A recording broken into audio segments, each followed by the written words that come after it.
back on September 14th of 1851. 9 people got together and formed a church in the home of Thaddeus Bowman, which is now over on County H, Ruth Beek's house. The work began on the church in 1857, and on April 21st of 1859, it was dedicated. From that time on, we've got some 6th and 7th generation families here. Back through that period of time, we had some declining membership, but the church kept on going, and there were quite a few activities for a small church in this area that Fulton Church took care of. Because of the declining membership, some of the people of the church figured that we needed to have growth to continue. And people with vision here at Fulton Church carried that forward. Back in the mid-50s, 56, 57, 58, 59, the Threshery was held. Fulton Church was one of the main sponsors, and the money that was put together from that is what provided the hall that you see still standing there today. A little bit of history of that is that there was a building committee put together to continue the growth, very similar to what we face today. The issues were that we needed space for Sunday school, for dining area. I don't know how many of you can remember back then, but the women's fellowships, the morning and afternoon group, used to have the annual harvest dinner here. They needed to have more room from coming from the old hall back up here. Was something that they envisioned and that they put their money and effort and fundraising towards.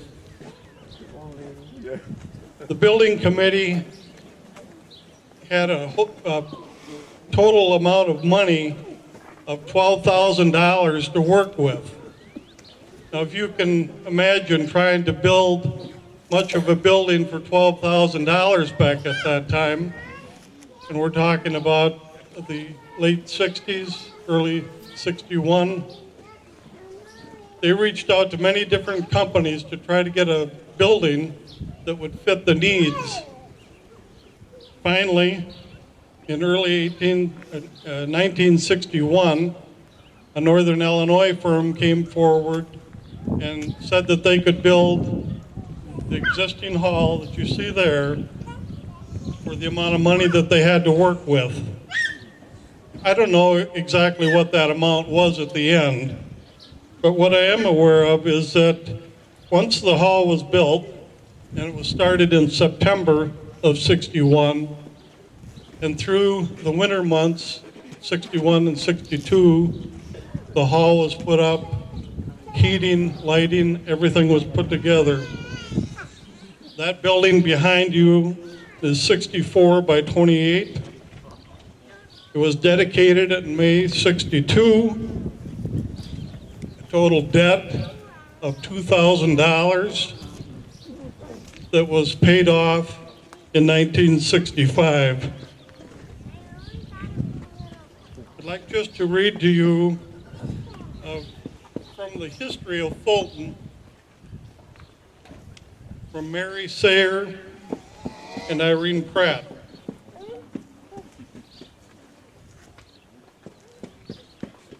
Just the last paragraph under the history of the church.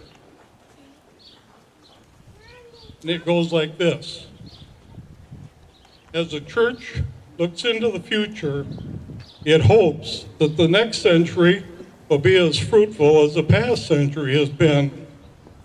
It has grown from a dream in the minds of 9 pioneer settlers to a reality dedicated to the service of God.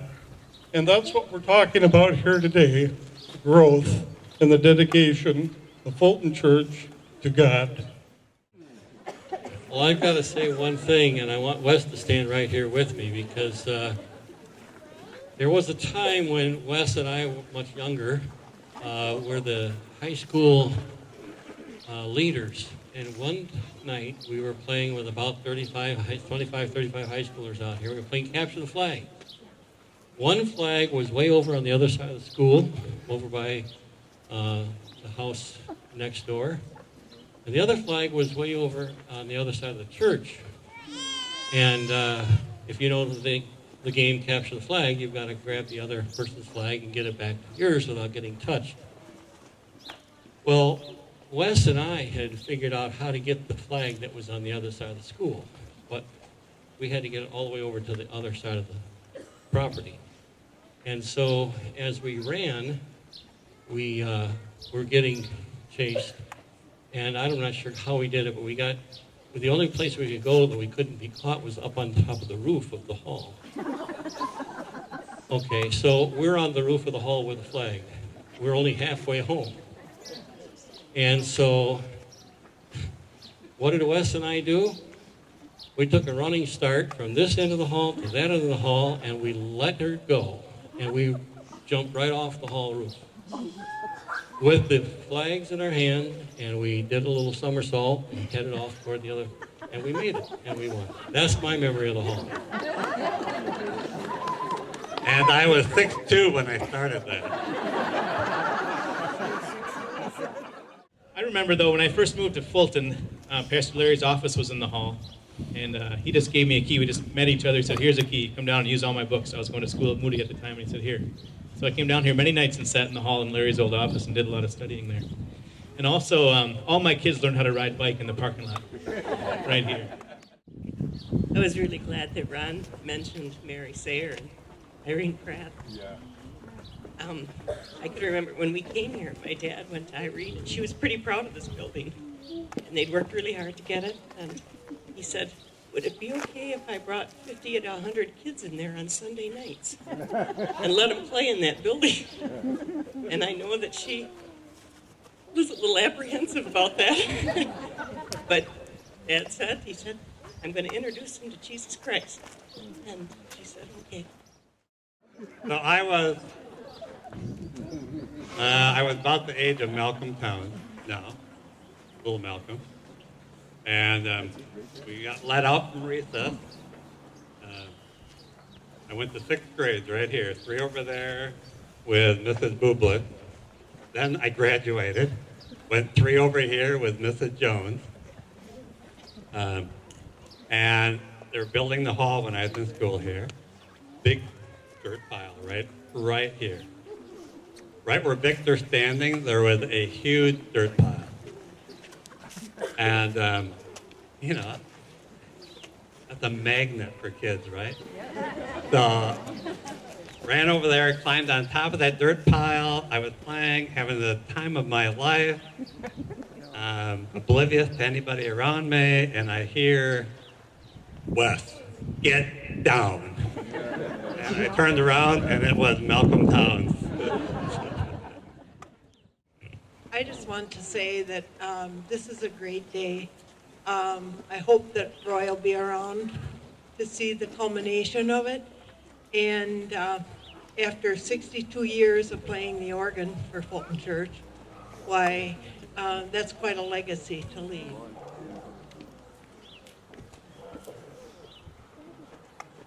I first made the scene in 1978, and I remember the first time I opened that hall door, I thought, "Oh boy," even back then. And little did I know that I would see so many people come through that old building. So many to learn about Christ and the wonderful benefit that was, and the people that were willing to take a chance to move this congregation forward, and the legacy that they left with that building. And I think about all the funeral lunches, and I think we could get 102 people in there for the harvest dinner. I think we could seat 102, believe it or not. I don't know how we did that. but we did. And that's a huge memory as well. But just to think that there are people, again, here today that are willing to step forth in faith again to leave a legacy to future generations. So I remember practicing in that hall for the TNT Olympics. Oh, sorry. And so that was a lot of fun, but my favorite part was the celebration with the 20 or 22 foot long ice cream trough. And I would be one of those kids that would take my spoon, go all the way down the line. Well, I'm honored to been asked to say a few words as we break ground for this for the new hall. I've attended this church and considered it my home church for the last, get this, 66 years. It is literally a lifetime. I can recall sitting in pew right over there. Each family had their own informal claim to a pew back then. And I would be dangling my feet over the grate of the warm spot furnace. There was one furnace, one spot in the church. And I always figured the Raymond family no doubt had some pull in that church because we had the one heated seat in the church. But there we all sat listening to Fred Lynn. You remember Fred? Who out there remembers Fred Lynn? Oh boy, just a few of us. Listening to Fred Lynn drone on from behind the lectern. You know, I was 4 years old. And Larry just uses it so effectively right now. Same one. Church was attended by about 30 people, and the average age was about 75, and that included me. And as far as my memory goes back for a 4-year-old then, but I recall years later that my mother said there were a few meetings with the Congregational church up in Edgerton about joining congregations together, and we would close Fulton, kind of move in with them. But a walk of 1,000 miles begins with the first step. And there was a generation in that congregation that didn't want to see that happen. Some of the names have been mentioned already. I'm going to mention a few of them. They included the likes of Irene and Leon Pratt, Malcolm and Bernadine Towns, and Wayne and Ellen Nelson, and Kitchell and Lucy Sayre, and Hollister and Melissa Raymond. They were the new middle-aged leadership of that church. And without them, that church might very well have been closed. They recognized that the old hall was originally a hardware store. Wes mentioned that we now call the Awana Gym. Everybody know where it is over there? Oh, yeah. I mean, in the old days, that was a hardware store to begin with, I believe. And it was completely outdated in the 60s. I had two sisters that had their wedding receptions there. So, we made it work. No water there. They had a pump from a cistern. You had to pump up. This group of middle-aged leaders in our church organized the old-fashioned threshery, and Wes, you mentioned something about it being part of it. It was the church that started that threshery out on the John Horton farm. They did it for 3 years, raised, I believe it was $18,000, and I got that figure from Dick Town to build the new hall that took all of that kind of money. During that time, Fred Lynn died. We had a few part-time pastors come in. Reverend Skaggs was one of them. He was an upgrade over anything we had before. I recall, I remember I was little then. I recall he had a children's corner in the middle of the service. It was kind of a passing reference that a church could actually be entertaining for youth. Then in 1962, the church hired a part-time pastor, Merlin Bilhorn. His real job, many of you know, was a chemical engineer up for the Railvac company up in Madison. But you would never have known it because the man treated this church like it was his full-time job. We all know that he brought the Awana clubs here. He insisted that the strength of the church was going to come from its youth. He enlisted and he empowered the next generation of middle-aged members of this church. We owe them a lot. They're the likes of Roy and Peggy Nelson, Dick and Ruth Downs. Remember, they were young at one time. Marion Luxinger, Judy Hubble, Virginia Doan, Judy Young Dominguez. How about Bob and Bea Morrison and John Oldman and Bob and Tom Madsen, get that. A walk of 1,000 miles. It begins with that first step. And they used this new hall to build an Awana program that rivaled the big city clubs of Chicago. We were the national champions. Can you get that? Read my lips, Wes. We were national champions. Jeez. I was in the 7th grade. We practiced our butts off, didn't we? No one on the face of the earth could have beat our balloon relay team. We were that good. We might destroy this building next week, but those memories are going to be in my head forever. In the 1980s, a new generation of middle-aged leaders stepped up, and they were the Becky and Norm Felsteds and Dave and Amy Billhorns, the Joan and Tom Montgomerys, Debbie and Steve Towns. Oh, man. Duff and Cindy Hemenway, Mark and Annette, Bev and Wes, Bob and Nancy Millard. This was my generation. And with Steve Hocking and Dennis McWilliams, Les Williams, we rebuilt this old school. Wes, we made it better, didn't we? Into something that was really usable. We began having an annual winter retreats over at Camp Timberlea near East Troy. And we began looking to the future a little bit with phase 1, phase 2 plans to improve the facilities here. And that walk of 1,000 miles, it begins with the first step. And I think the first step for the new sanctuary had its first step in Timberlea. We began to dream big and we began to feel like anything was possible. And I think the seeds for this expansion began with that group of middle-aged leaders that said, hey, why not?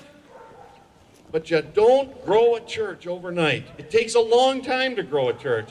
And we had to catch the imagination of the entire church body, and that included those young leaders from back in the 1960s. Because the numbers were just so big. We were talking $1 million.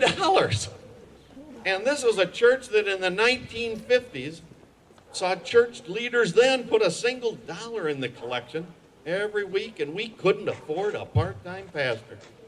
So we really needed that next generation of middle-aged leaders then to step up. We needed Josh and Opala Billhorn and Jeremy and Anna Billhorn. We needed Bill and Jody Morrisons and the Brent and Amy Delzers. We needed them all, Sam and Mindy. There were just so many needed in this church. And it takes a long time to build a church. It takes generations of dedication to build a church. But that walk of 1,000 miles begins with that one first step. So here we are, and it brings tears to my eyes. We're embarking on the next phase of a building project that's going to change the face of this church forever. We can be very proud. We're going to build a building on the foundation that was laid 60 years ago by middle-aged leaders of the church back then. Irene Pratt would be so proud to see this expansion. Merlin Billhorn would be so proud to see this church grow like this. There's no doubt about it. Well, Marion Luxinger, for sure. It takes a long time to build a church. But in so doing, you're able to bring the entire congregation along to see one vision that's there. And it started with the construction of that old hall that we call the old hall now, that was built in the 1960s. It continued with building a large enough congregation to support this kind of significant expansion. And look at all the people that are standing here.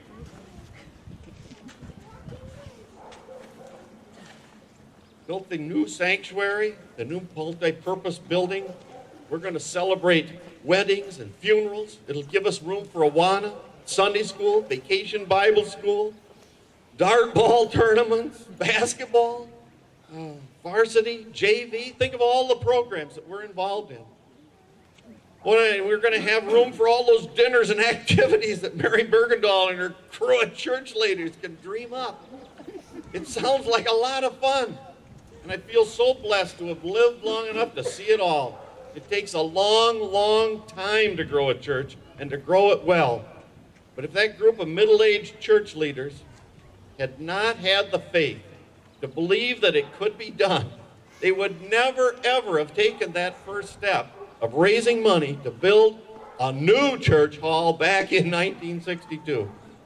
That first step set off a cascade of confidence that we were in fact lining up with God's plan for the future of this church.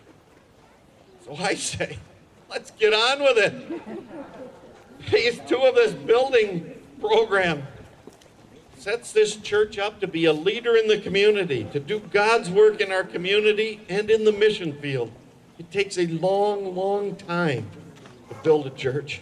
And I say, let's get on with it. Let's go dig a hole. Here we go. Sam, building committee, as members of Fulton Church, we recognize your faithfulness, your dedication, and your willing spirit for getting us this far and for leading us the rest of the way. And I want to present to you this plaque that has a rendition of Phase 1 and Phase 2 with a thank you to the entire building committee, which is Sam Billhorn, Chair, Becky Felstead, Secretary, Pastor Larry as a pastor, Mary Bergendahl, Jeremy Billhorn, Brent Delzer, Marie Hemenway, Melissa Matthews, Mark Matthews, Jim Raymond, and Holly Salimas. So again, on behalf of the members of Fulton Church, thanks. How many years you been here, Larry? 19. 19 years ago, I served on the committee, the selection committee, to bring a new pastor into the Fulton Church. And what an honor that was. And I can remember when I made the call and I asked Larry to come down. And I began to think about the impression that it would make as he was introduced to the Fulton community when we drove through and went to the fellowship hall, which on a really crowded service could probably hold about 60, 70, I would guess. And the fellowship hall, which was a challenge even then with some of the things that we were wrestling with. And we asked Larry and his family, Alice, to come here and with a vision to help us grow a ministry in a very small community that's the light of the country here in Fulton. And Larry accepted that challenge. We wouldn't be here today, I'm convinced, without his leadership, because it took vision and it took tenacity. And one of the things that I admire about this congregation is its diversity. And we're not an easy congregation to get along with from the respect of all of us getting along, but we love one another. And Larry's taken that and bonded us together, given us a chance to see into the future again for the next generation. So I just thought it was appropriate to thank him and tell him that we are appreciative of what he has done. Come on, Dick, get a shovelful. All right, thank you.